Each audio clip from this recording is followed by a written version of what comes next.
Baik, semuanya selamat pagi. Nah, hari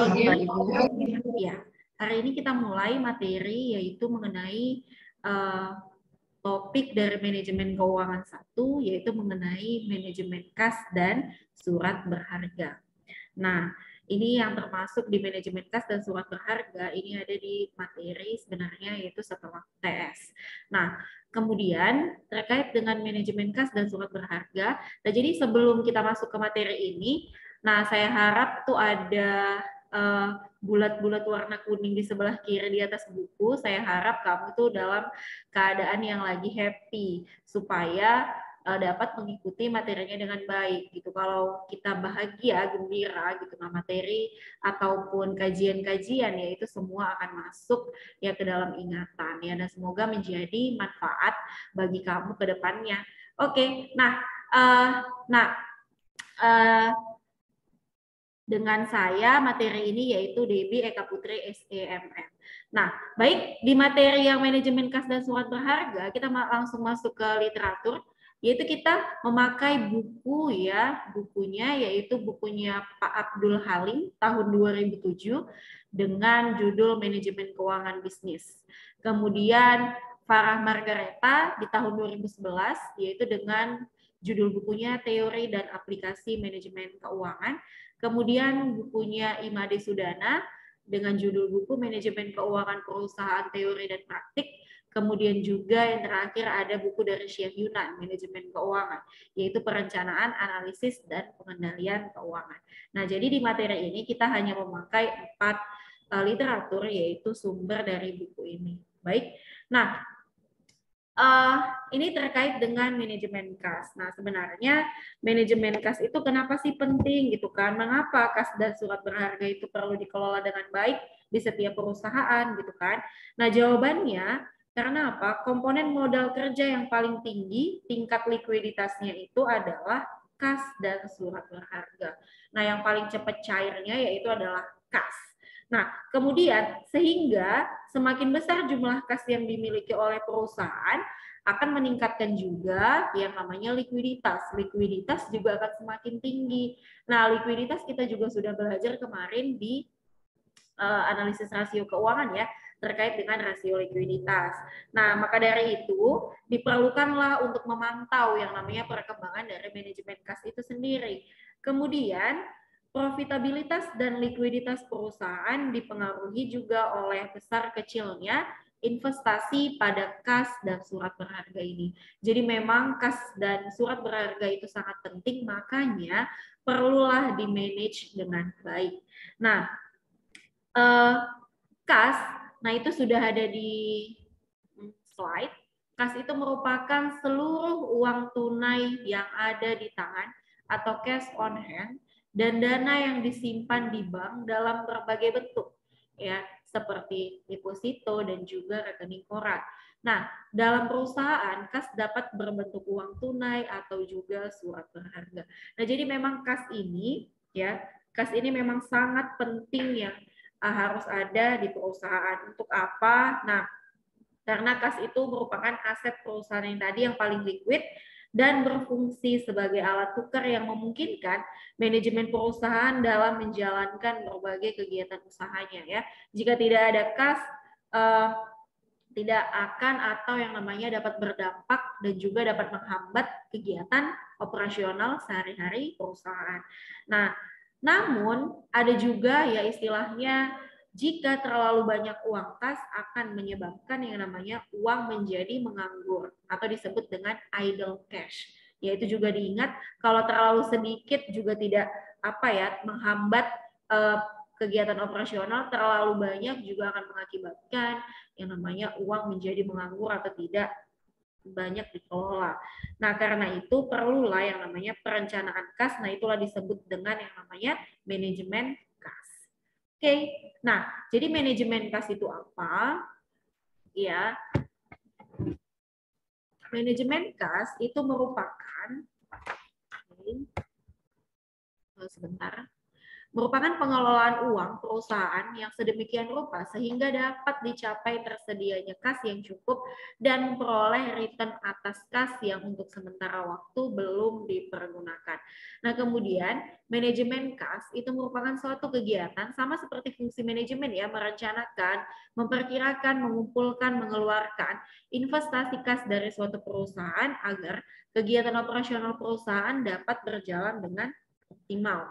Nah, manajemen kas yang baik dilakukan agar perusahaan itu terhindar dari potensi yang namanya kebangkrutan dan tidak mengalami yang namanya kekurangan kas. Nah, jadi sampai di sini kita harus paham ya, memang jadinya kas itu memang sangat penting bagi perusahaan apapun. Oke, bagi perusahaan apapun sangat penting sehingga tanpa adanya arus kas bisnis juga akan kemungkinan berhenti dan tidak berfungsi. Setiap kegiatan operasional sangat bergantung pada kondisi dan arus kas itu sendiri. Perusahaan harus menjaga yang namanya keseimbangan antara penerimaan dan pengeluaran kas supaya bisnis dapat berjalan dengan baik. Karena kas itu merupakan sumber yang namanya kehidupan bisnis dan bisnis perlu menghasilkan cukup uang dari kegiatan bisnis tersebut. Sehingga adanya cukup uang, perusahaan dapat memenuhi biaya dan jika memiliki cukup sisa, maka perusahaan dapat membayar investor dan melakukan ekspansi bisnis. Jadi dengan adanya kas, ya selain tadi yang namanya untuk kegiatan operasional, nah jadi ada uang sisa dapat membayar investor juga untuk melakukan perkembangan usaha itu ya, melakukan ekspansi bisnis.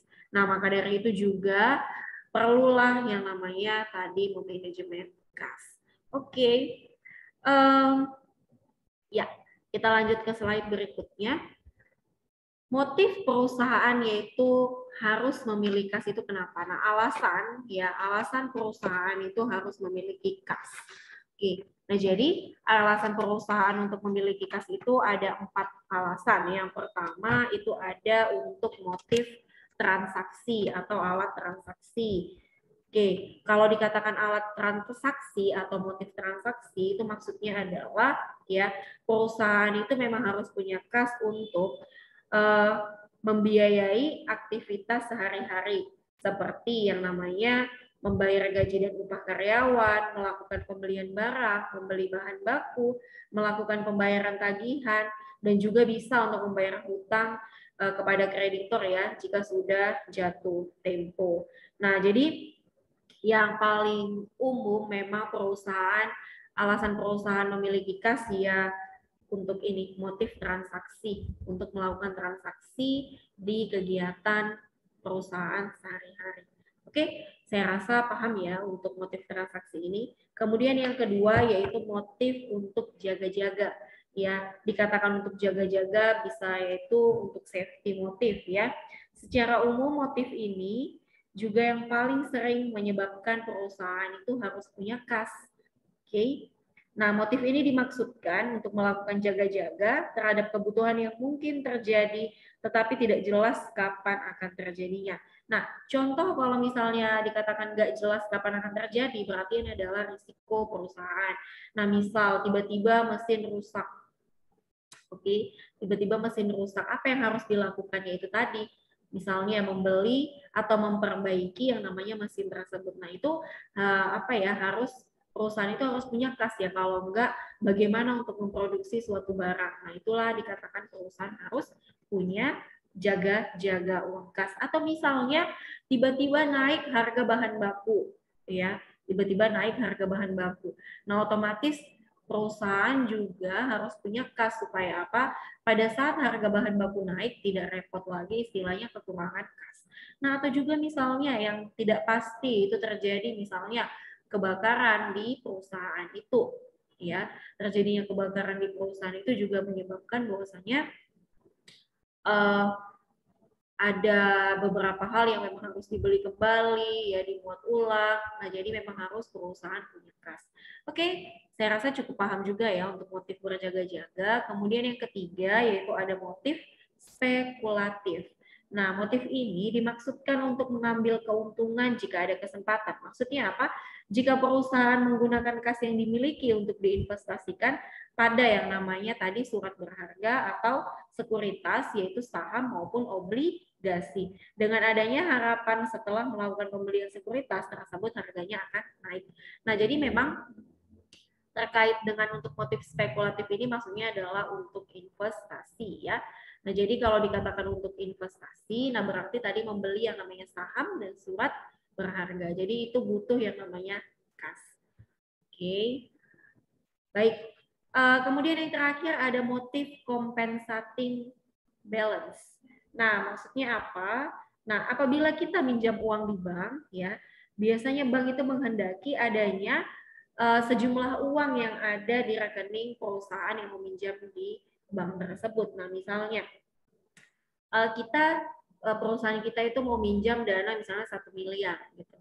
Nah, mau minjam dana 1 miliar, di rekening perusahaan itu harus ada ya minimal lah 100 juta atau 200 juta.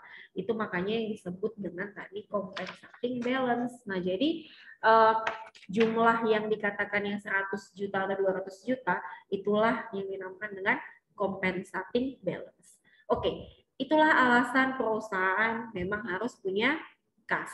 Ya, nah jadi nggak pun di perusahaan kita juga harus punya kas supaya apa? Ya kas ini harus kalau bisa itu 2 kali lipat dari pengeluaran.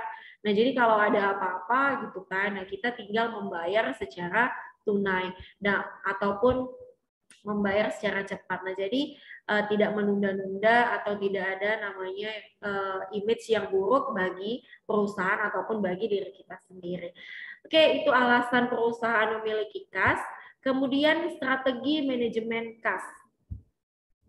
Nah, yang pertama, jangan melakukan pembayaran terlalu awal, ya, tetapi melakukan pembayaran pada hari terakhir yang tidak dikenakan denda. Maksudnya apa?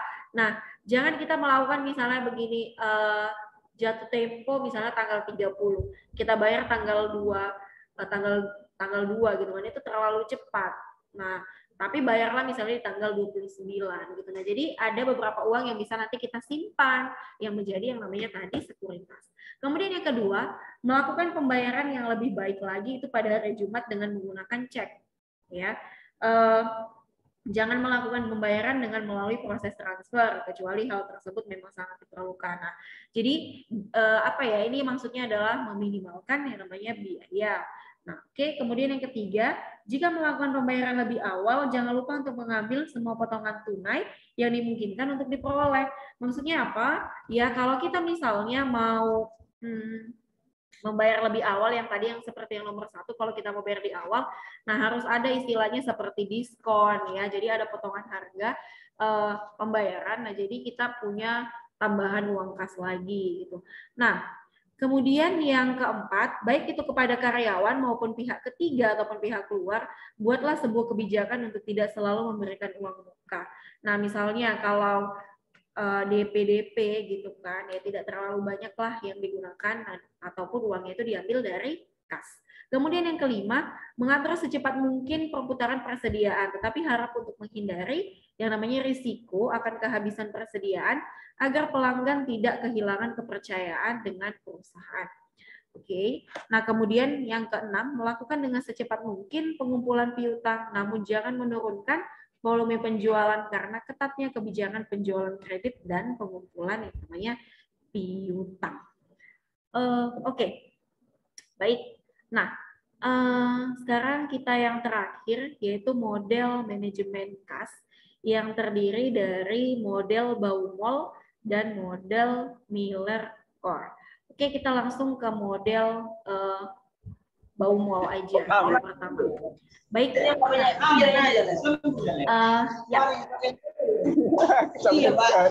Kayaknya ada yang nggak mute ya. Silahkan di-mute dulu. Baik. Nah, model Baumol ini ya sebenarnya ini prinsipnya hampir sama dengan yang namanya model EOQ. Saya mau tanya dulu ya ke Desprian ada? Desprian. Ada, Bu. Ya, EOKI kepanjangannya apa, Desprian? EOKI. Kenapa, Bu? Kepanjangan dari EOKI. COKI. EOKI. EOKI.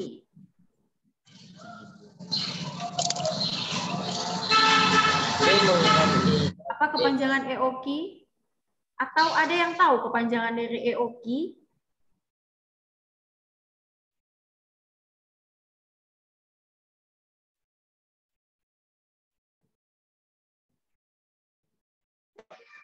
Ekonomi order quantity, Bu. Oke, benar ya. Benar.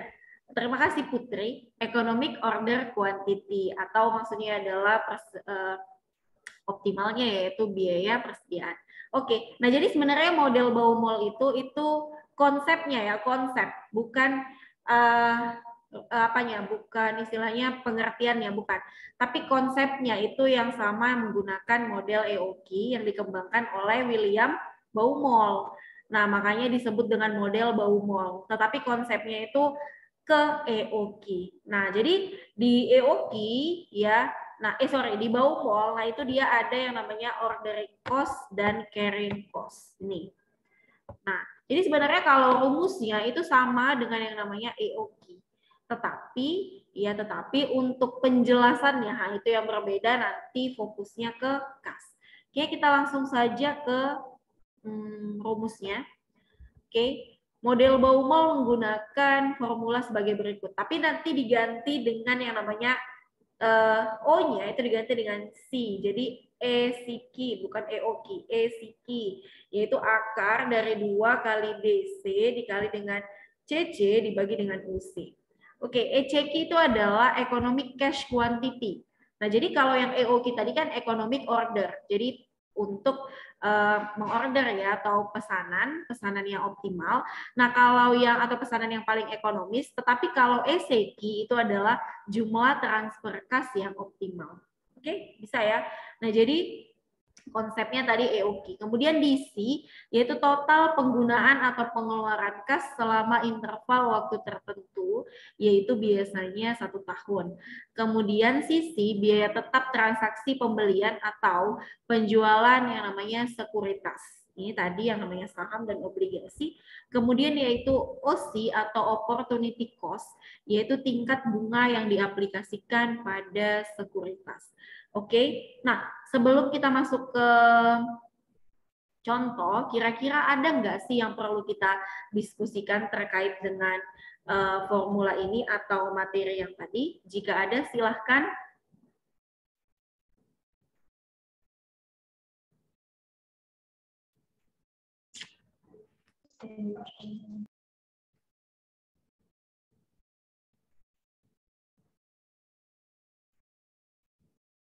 Oke, saya kira belum dulu ya. Nah, kita langsung masuk saja ke aplikasi. Oke, misalnya ada contoh soal PTA membutuhkan kas sebesar 200 juta dengan asumsi pemakaian per hari konstan. Biaya transaksi setiap kali mengubah surat berharga menjadi uang tunai adalah sebesar Rp8.000. Tingkat suku bunga surat berharga yang dimiliki adalah 0,50% per periode. Nah, jadi kita langsung saja, ini sudah diketahui semua ya, sudah diketahui semua dari formula tadi. Nah, kita tinggal masukkan saja ke rumusnya. Oke, ECQ sama dengan akar dari 2 kali DC. DC-nya itu adalah tadi biaya transaksi setiap kali mengubah surat berharga menjadi uang tunai, yaitu sebesar Rp8.000. Nah, jadi 2 dikali 8.000. Terus yang sisi yaitu adalah tadi PTA membutuhkan kas sebesar 200 juta. Nah, oke, tadi di sini sisi itu adalah biaya tetap transaksi pembelian atau penjualan sekuritas atau conversion cash. Nah, itu maksudnya adalah biaya tetap transaksi yang PTA membutuhkan kas tersebut. Jadi 200 juta. Jadi 2 dikali 8.000 dikali 200 juta. Kemudian dibagi dengan yang namanya tingkat suku bunga berharga, surat berharga, yaitu 0,50%, atau kita kalikan langsung yaitu menjadi 0,0050. Oke. Nah, jadi langsung saja ECQ itu hasilnya adalah 298.221. Oke, jadi uang cash atau jumlah transfer cash yang paling optimal itu di perusahaan ini jika PTA membutuhkan cash sebesar 200 juta, yaitu adalah sebesar 25.298.000. Nah, jadi dengan demikian, nah ini interpretasinya ya. Dengan demikian jumlah transaksi kas yang optimal itu adalah sebesar 25.298.221. Nah, dengan frekuensi transaksi itu sebanyak 7,91 kali. Ya, maksudnya adalah frekuensi untuk transaksi untuk pembayaran yaitu sebanyak 7,91, yaitu didapat dari 200 juta yang dibutuhkan dibagi dengan ECQ. Nah, kemudian rata-rata kas yaitu sebesar 12 juta, yaitu ECQ dibagi dengan 2. Nah, jadi misalkan jumlah persediaan kas minimal yang harus ada di setiap saat sebesar 2 juta, maka jumlah surat berharga yang dijual di setiap kali saldo kas yaitu mencapai jumlah minimal sebesar 23 juta, yaitu tadi 25 juta dikurang dengan 2 juta rupiah. Nah, jadi sangat mudah memang menggunakan yang namanya model Baumol ini, yaitu dengan menerapkan model EOQ atau konsep EOQ, yaitu untuk mendapatkan yang namanya jumlah transaksi kas yang optimal. Ya, kemudian yang terakhir yaitu model Miller-Orr. Nah, ini lebih sesuai untuk digunakan jika pemasukan dan pengeluaran kas dalam suatu periode itu berfluktuasi. Nah, model ini pada dasarnya menentukan batas atas dan batas bawah, yaitu yang namanya kas yang selalu naik turun. Jika jumlah kas yang ada mencapai batas atas, maka perusahaan harus membeli yang namanya surat berharga untuk menurunkan saldo kas sesuai dengan yang diinginkan. Nah, sedangkan apabila jumlah kas yang ada itu mencapai batas bawah, maka perusahaan harus menjual surat berharga yang dimiliki. Jadi ingat kalau tadi sebenarnya konsepnya itu batas atas dan batas bawah. Jadi kalau batas atas ya perusahaan itu membeli surat berharga, kemudian kalau dia mencapai batas bawah, nah itu menjual surat berharganya. Nah, itu maksudnya adalah tadi terkait dengan sekuritas saham atau obligasi yang harus dijual ataupun dibeli. Oke. Nah, kemudian sepanjang jumlah kas berada antara batas atas dan batas bawah, maka perusahaan tidak melakukan transaksi jual beli surat berharga. Oke, jadi model Miller-Orr ini yaitu menggunakan formula yaitu akar 3, 3 dikali BT kali R pangkat 2 dibagi dengan 4TB. Nah, jadi JKD itu adalah jumlah kas yang diinginkan oleh perusahaan yang harus ada. Kemudian ada BT yaitu biaya tetap untuk melakukan transaksi. Kemudian varians arus kas bersih setiap periode, dan kemudian TB yaitu tingkat bunga harian surat berharga. Nah, kemudian juga nanti kalau misalnya kita membutuhkan sebuah grafik, kita harus membuat yaitu nilai batas atas atau NBA, itu rumusnya adalah 3 dikali JKD, kemudian rata-rata kas itu dapat ditentukan yaitu NBA ditambah JKD dibagi 3. Oke, aplikasinya ini langsung saya buat diketahui ya. BT, kemudian R pangkat 2, TB 15% per periode, batas bawah ditentukan yaitu sebesar 0 saja. Nah, jadi JKD-nya adalah 33,77 juta dari rumus tersebut. Nah, jadi jumlah kas yang diinginkan ya jika perusahaan itu membutuhkan kas yaitu sebesar 33,77 juta rupiah. Oke, saya rasa sampai di sini yang namanya materi kita. Nah, jika ada pertanyaan, saya persilahkan bagi Anda yang ingin bertanya terkait dengan materi ini. Silahkan.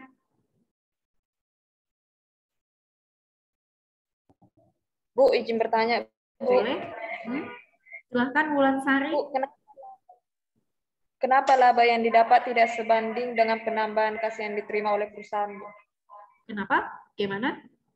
Coba ulang. Kenapa laba yang didapat tidak sebanding dengan penambahan kas yang diterima oleh perusahaan? Kenapa laba yang didapat perusahaan tidak sebanding dengan penambahan kasnya? Kenapa laba yang didapat tidak sebanding dengan penambahan kas yang diterima oleh perusahaan? Oke. Ini pakai aplikasi apa? Pakai model apa ini maksudnya, Wulan?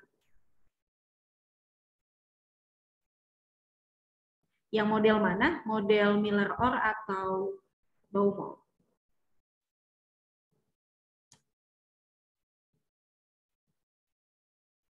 Model Miller. Model Miller. Oke. Nah, kenapa laba yang didapat tidak sebanding ya dengan penambahan jumlah kas yang diterima? Nah, bisa jadi pada perusahaan tersebut yaitu tadi ya ada namanya yaitu perubahan dari yang namanya harga-harga atau misalnya kegiatan operasional perusahaan itu yang semakin bertambah. Nah, jadi dengan adanya penambahan kas itu belum tentu juga akan mendapatkan laba yang sebanding begitu kan. Nah, tetapi setidaknya ya perusahaan itu memang harus punya kas yang optimal supaya mampu untuk ya mengimbangi yang namanya kejadian-kejadian yang tidak terduga di dalam kegiatan operasional perusahaan. Oke, saya rasa itu Wulan bisa diterima. Oke, ya terima kasih tadi pertanyaan Wulan. Nah, jadi ada tuh tugas di buku Syiah Yunan ya di halaman 302. Nanti silahkan dikerjakan, minggu depan akan kita koreksi sekaligus sekalian kuis ya, sekalian kuis selama 10 menit. Oke. Nah, saya rasa itu untuk materi manajemen kas dan surat berharga ini. Saya rasa sampai di sini dulu ya, tetap jaga kesehatan kamu supaya kita bisa ketemu sampai ya pertemuan terakhir sebelum UAS dan juga pada saat UAS nanti kamu bisa mengerjakan UASnya dengan baik dan juga mengerjakan tugasnya juga dengan sebaik mungkin. Tetap semangat dan stay healthy semuanya. Selamat pagi. Pagi, Bu. Terima kasih. Terima kasih, Bu. Makasih ya, Bu. Oke, sama-sama. Sampai jumpa minggu depan.